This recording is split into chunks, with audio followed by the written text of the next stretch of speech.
Hello मेरे प्यारे प्यारे बच्चों, मैं कारवा गुरु आपका आपके यूट्यूब चैनल द एजुकेशनल नेमेस पर स्वागत करता हूं।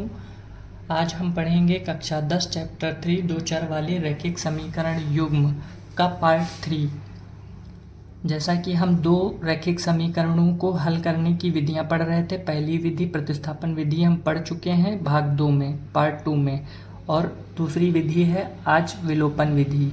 और पहला सवाल है हमारा 3x plus 4y plus 3x plus 4y बराबर 10, 2x माइनस 2y बराबर 2। तो यहाँ पर विलोपन विधि में हम या तो x को गायब करते हैं या y को गायब करते हैं। यदि हम x को गायब कर रहे हैं तो x के गुणांक हमें समान करने रहते हैं। x के गुणांक यहाँ पर 3 और यहाँ पर 2 हैं। यदि पूरे समीकरण को हम 2 से गुणा कर दें तो 2 3 6, यहाँ पर गुणांक 6 हो जाएगा। और इस समीकरण को हम 3 से गुणा कर दें तो यहाँ पर 3 दूना 6, यहाँ पर भी x का गुणांक 6 हो जाएगा और x विलोपित हो जाएगा अर्थात गायब हो जाएगा। अब यदि हमें y को एलिमिनेट करना हो या विलोपित करना हो तो यहाँ पर y का गुणांक 4 है और इस पूरे समीकरण 2 में 2 से गुणा कर दें तो 2 दूना 4, यहाँ पर भी y का गुणांक 4 और यहाँ पर भी y का गुणांक 4 हो जाएगा और y विलोपित हो जाएगा। तो हम इस सवाल को x को विलोपित करके x और y के मान प्राप्त करेंगे। तो सब पहले समीकरण 1 को हम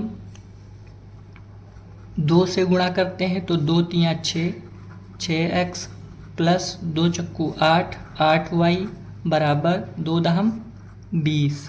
और इस समीकरण को हम 3 से गुणा करते हैं तो 3 दूना 6x माइनस 3 दूना 6y बराबर 2। अब हमारा नया समीकरण 1 6x प्लस 8y बराबर 20 और नया समीकरण 2 6x माइनस 6y बराबर 6 प्राप्त हुआ। 3 दूना 6।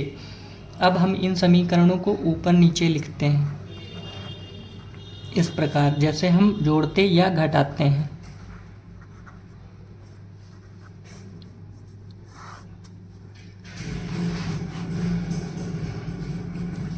अब प्लस का 6 है, प्लस का 6 है तो यहाँ पर हम घटाएंगे इस प्रकार। तो प्लस का 6x माइनस का 6x ये कट जाएगा, माइनस माइनस प्लस और प्लस प्लस प्लस, तो 8 और 6 14y होगा। अब देखिए प्लस का 20 है, माइनस का 6 है तो बराबर 14 हो जाएगा। अब यहाँ पर गुणे में 14 है, दाहिनी तरफ जाएगा तो भाग में हो जाएगा तो y बराबर 14/14, यानी कि y का मान 1 आया। 14 एकम 14, 14 एकम 14। अब इस y के मान को हम समीकरण 1 में रखें या 2 में रखें तो हमें x का मान प्राप्त हो जाएगा। जैसा कि हमारा पहला समीकरण था 3x प्लस 4y बराबर 10 में y बराबर 1 रखने पर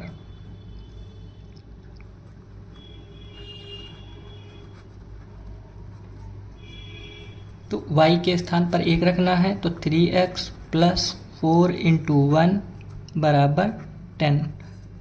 अब 3x प्लस 4 1 जा 4 बराबर 10। अब प्लस का 4 इस तरफ जाएगा, माइनस का हो जाएगा तो 3x बराबर 10 माइनस 4 तो 3x बराबर 6। अब 3 गुणे में है, इस तरफ जाएगा तो भाग में हो जाएगा। x बराबर 6/3, 3 एकम 3, 3 दूना 6। इस प्रकार हमें x बराबर 2 प्राप्त हुआ और y बराबर 1 प्राप्त हुआ। x बराबर 2 और y बराबर 1 के लिए ये दोनों समीकरण संतुलित होंगे।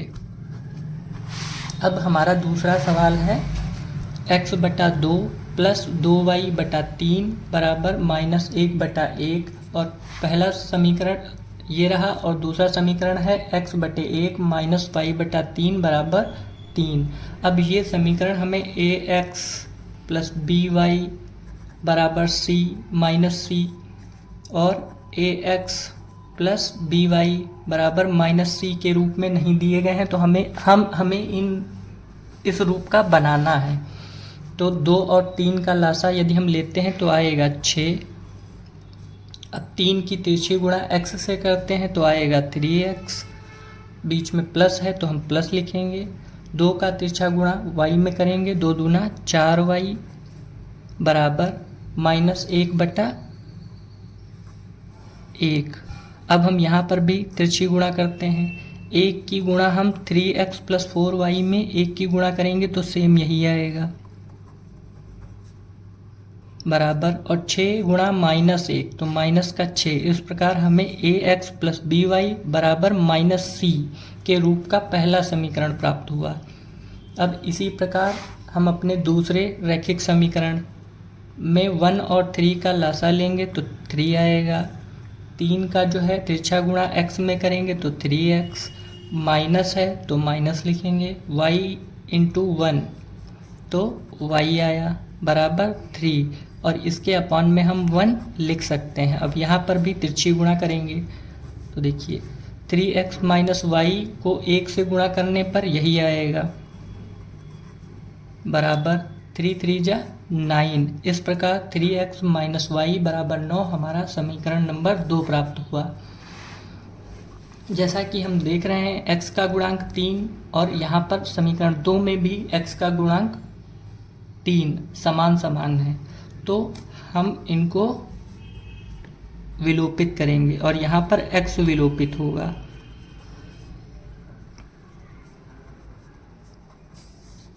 अब प्लस का 3x और दूसरे समीकरण में भी प्लस का 3x, तो हम इन दोनों समीकरण को घटाएंगे। यदि एक प्लस का होता एक माइनस का होता तो हम इन दोनों समीकरण को जोड़ देते।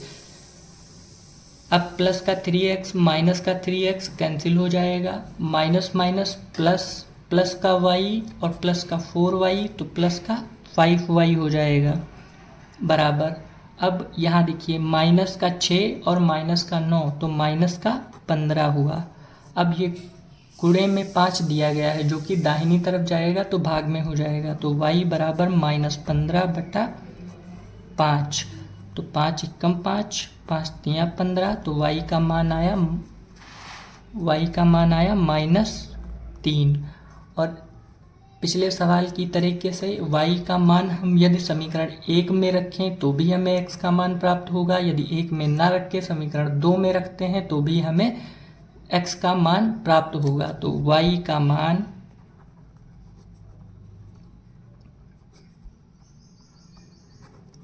समीकरण 2 में रखने पर, हम यहाँ पर समीकरण 2 में y का मान रख रहे हैं, आप चाहें तो 1 में भी रख सकते हैं। तो जैसा कि हमारा दूसरा समीकरण 3x - y बराबर 9 प्राप्त हुआ था, तो इसमें हम y का मान रखेंगे 3x - y बराबर 9, y का मान आया -3, तो 3x माइनस और फिर y के स्थान पर -3 बराबर 9, माइनस माइनस प्लस।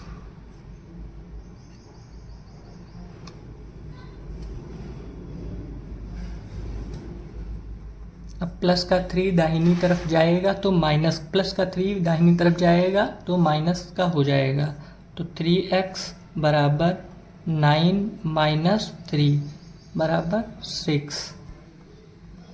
अब 3 गुणे में है, इस तरफ जाएगा भाग में हो जाएगा, x बराबर 6/3, 3 एकम 3, 3 दूना 6। इस प्रकार हमें x बराबर 2 और y बराबर -3 प्राप्त हुआ। x और y के यह मान समीकरण 1 और समीकरण 2 को दोनों को संतुष्ट करेंगे।